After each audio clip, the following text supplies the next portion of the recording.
Assalamualaikum warahmatullahi wabarakatuh.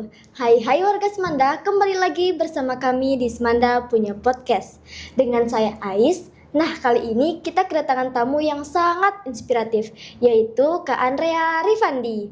Beliau merupakan alumni dari SMA N2 Sumbawa Besar tahun 2019. Saat ini, beliau sedang studi di Islamic University of Madinah dengan beasiswa loh. Selain itu, baru-baru ini beliau baru saja merilis buku dengan judul Dari Luka Menjadi Cahaya. Pastinya perjalanan Kak Andrea tidak mudah banget ya. Pasti ada cerita, tantangan, dan perjalanan hidup yang rugi banget kalau dilewatkan. Langsung saja kita ngobrol dan kenalan lebih dekat yuk dengan Kak Andrea. Halo Kak Andrea. Halo, hai Ais. Gimana kabarnya nih Kak? Alhamdulillah baik. Ais gimana kabarnya? Alhamdulillah baik. Terima kasih banyak ya Kak sudah meluangkan waktunya kepada podcast kami kali ini. Kak, boleh gak sih cerita sedikit tentang diri kakak? Bagaimana perjalanan hidup kakak setelah lulus dari SMA N2 ini? Boleh banget. Ini dari awal nih. Ya. Jadi setelah lulus tahun 2019, itu ada rasa kebingungan seperti biasa anak-anak kelas 3 SMA. Pasti. After SMA mau kuliah di mana itu bingung sekali. Tapi di situ saya memutuskan untuk sebelum saya melanjut kuliah, saya ke kampung Inggris di Pari, Jawa Timur untuk mendalami bahasa Inggris dan bahasa Arab.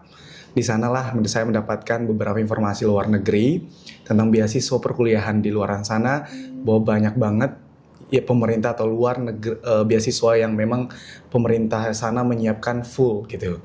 Itu awal perjalanan saya. Kemudian nggak sampai situ, setelah itu saya melanjutkan di salah satu Ma'had Darul Quran Hadis Nahdlatul Ulama di Anjani untuk memperdalam ilmu agama saya.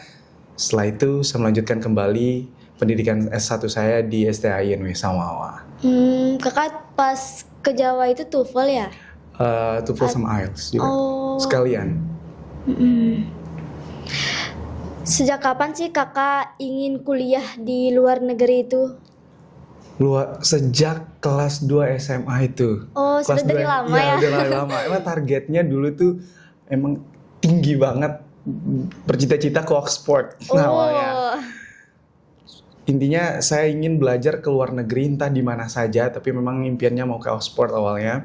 Dari situ muncul dari kelas 2 SMA, ketika semester 1 saya sering membaca buku luar dan ya saya terinspirasi sama anak-anak muda yang di luar sana yang sangat luar biasa tentunya.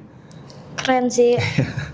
Kenapa kakak lebih milih Islamic University of Madinah itu daripada kampus yang lain? Kenapa saya memilih? Pertama, tempatnya yang suci, dia tempatnya di Madinah. Kedua, beasiswa yang disediakan sama pemerintah Saudi Arabia itu benar-benar full, dari beasiswa pulang pergi setiap tahunnya, terus beasiswa biaya hidupnya di sana, kemudian semua take over sama kampus. Itu yang membuat saya harus mendapatkan itu semua. Umroh tiap hari ya Kak. Dan itu paling penting, ibadahnya umroh setiap hari. Dan ini salah satu penting, haji tanpa nunggu. Jadi kita bisa haji dari sana. Oke, keren sih Kak. Ya, alhamdulillah. Kan proses dapetin beasiswa itu nggak mudah nggak sih Kak? Ya, pasti banyak betul tantangannya. Apa sih tantangan kakak pas seleksinya gitu? Background latar belakang saya karena SMA Negeri 2 kita SMA, tentunya ini kampus Islam kan, karena Islamic University of Madinah.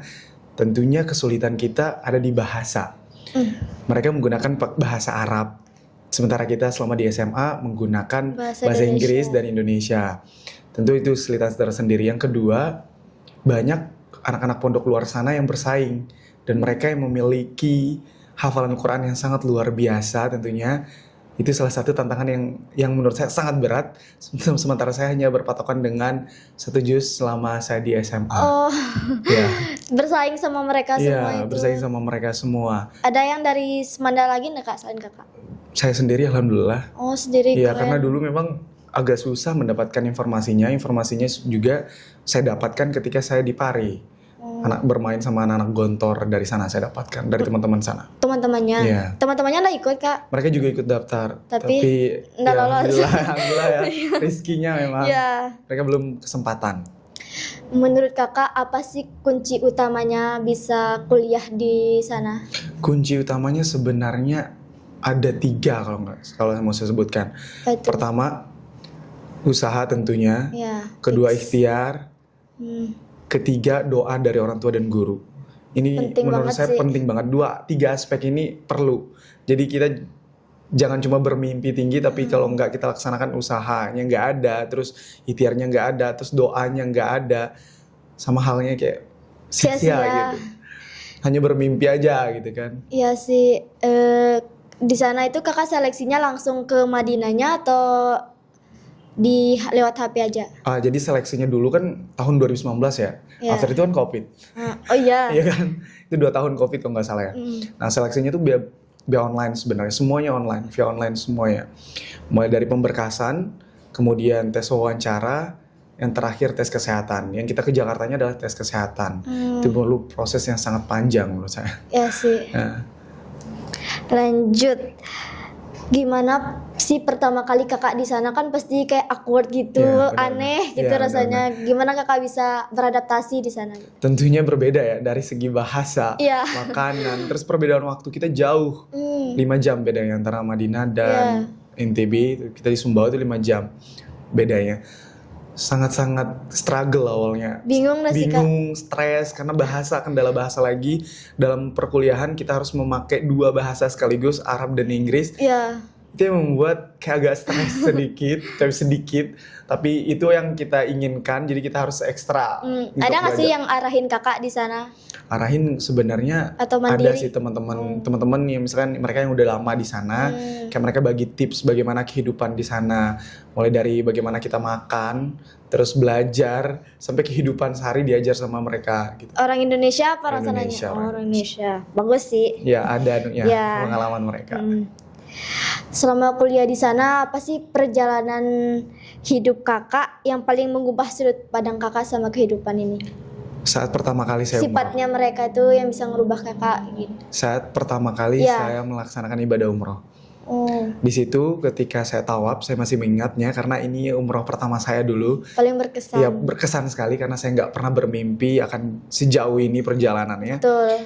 Mereka mengajarkan bagaimana kita benar-benar hidup apa adanya dan kayak benar-benar slow living aja gitu. Dalam melakukan hal, berbagai macam hal tentang kehidupan. Terus bagaimana mereka menghargai sekecil, kayak hanya kurma yang dibagi tapi kayak berkesannya banyak, Masya Allah gitu. Masya Allah banget. Itu yang mengubah sudut pandang saya bahwa melihat dunia tuh kita tuh sama, nggak ada bedanya. Cuman perlu. Kita perlu adaptasi dan bagaimana cara kita menghargai satu sama lain saja. Betul. Dengar-dengar kakak baru merilis buku ya, ini Benar bukunya. sekali.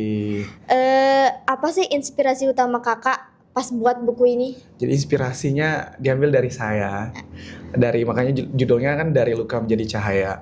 Ini buku ini juga memang dari orang tua saya, ibu saya, sama ada guru saya yang sudah saya anggap seperti ibu saya sendiri, Umi Halimah. Masya Allah Umi. Ya, buku ini muncul inspirasi dari dua ibu saya dan Umi. Tanpa spoiler lebih banyak, apa sih pesan yang ingin kakak sampaikan dari buku ini kepada yang membacanya? Nah, pesan yang ingin saya sampaikan kepada teman-teman di luaran sana tentang buku saya ini Dari Luka Menjadi Cahaya, bahwa tidak ada keterbatasan apapun bagi manusia ketika kita bisa bersandar dengan Allah Subhanahu wa taala. Dalam buku ini menceritakan bahwa kemiskinan materi tidak boleh menjadikanmu kemiskinan bermimpi. Ya. Jadi, dalam buku ini menceritakan bagaimana seorang anak desa yang berjuang ingin melihat dunia, ingin melihat bagaimana indahnya silaturahmi ke seluruh penjuru dunia. Buku ini menceritakan semua hal itu. Jadi sangat worth it untuk dibaca. Terus setelah lulus nanti apa sih yang ingin kakak lanjutkan atau raih gitu? Mau jadi penulis buku lagi atau gimana? Tentunya karena perkuliahan saya tinggal 1,5 tahun, saya masih akan mendalami kayak seperti jurusan saya di sana. Saya akan melanjutkan perkuliahan lagi. Di sana lagi? Iya, dan tentunya akan membuat karya-karya selanjutnya. Karena memang akan ada terusannya buku ini soalnya. Kan Rea ini nih guys, sudah 3 kali S1 di sana. Alhamdulillah. Keren sih. Boleh dong kak berikan pesan dan kesan kakak kepada teman-teman Agit ya terutama Ya, yang udah mau benar-benar nih. kuliah gitu. Benar-benar. Gimana sih tutornya kita bisa kuliah di Madinah dengan beasiswa. Dan apa sih motivasi kakak buat teman-teman nanti? Nah, menurut saya untuk teman-teman semua ini lagi pusing semua ya. Pusing banget Pikir saya gimana ya? juga terutama. Kelas 12 lagi Iya. ya. Jadi pesan saya sebenarnya apapun dimanapun tempatnya dan apapun cita-cita teman-teman semua, raihlah dengan kerja keras, doa dan ikhtiar. Itu adalah modal penting. Dari saya mungkin motivasinya saya cuma ingin bilang satu, yang benar-benar mengetahui diri kalian hanya Allah Subhanahu wa taala dan diri kalian sendiri. Tempat bersandar terbaik dan meminta hanya kepada Allah Subhanahu wa taala. Itulah pesan terbesar dari saya, bahwa tidak ada doa yang tidak dikabulkan oleh Allah Subhanahu wa taala. Doanya akan dikabulkan di tempat dan waktu yang memang sudah di timingnya sama Allah Subhanahu wa taala. Jadi buat teman-teman semua terus semangat, raih mimpinya. Tidak ada yang tidak mungkin bagi Allah. Keren banget kata-katanya. Terima kasih banyak Kak Andrea. Tidak terasa ya guys, kita sudah berada di penghujung podcast kali ini. Terima kasih banyak untuk Kak Andrea sudah mau berbagi pengalamannya, pelajaran hidup yang sangat menginspirasi untuk kalangan muda. Semoga kisah perjuangan Kak Andrea membuktikan bahwa mimpi yang besar bisa diraih dengan usaha, doa, dan tekad yang kuat. Semoga buat teman-teman yang lagi menonton atau mendengarkan podcast kali ini, jangan pernah untuk terus berani bermimpi, pantang menyerah, dan memanfaatkan segala kesempatan yang ada. Sekali lagi terima kasih banyak Kak Andrea atas waktu dan inspirasinya. Sama-sama. Semoga sukses selalu Amin, dalam ya Allah. studi, karya-karya berikutnya, dan segala cita-cita yang ingin dicapai. Saya ucapkan juga terima kasih ke tim SBJ Semanda Iya. telah mengundang. Terima kasih juga untuk adik-adik semua, tetap semangat semuanya.